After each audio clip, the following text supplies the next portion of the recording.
তনু বলছে এই চুটকিটা হচ্ছে দাদাভাই আর এইটা হচ্ছে বৌদি ভাই। আমার বলছে না না এইটা বৌদি ভাই, এইটা হচ্ছে দাদাভাই। ও মানে গুলিয়ে বলছে, বুঝতে পারছে না, ওর মাথা খারাপ।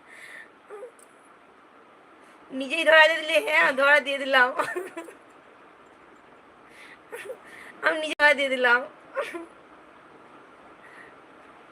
আমি চেপে থাকতে পারি না বেশিক্ষণ। ও পালবাবু কালকে জানেই না, কালকে বিপি জানেই না যে আমি এরকম করেছি। তারপরে যখন ও বাড়ি আসছে আমাকে দরজা খোলার জন্য ডাকছে, আমি গেছি, ওকে আমি বলছি জানো তো আমি আজকে দুটো নিয়ে গেছি, আমি এইরকম এরকম করছি। বলে তুমি তো খুব বদ, তুমি মাসিমাকে এরকম করছো। আর আমি হেসেও কি করবি, একদম পাগল হয়ে যাচ্ছি হেসে ওর জন্য। ওকে, খুব মজা করতে ভালো লাগে।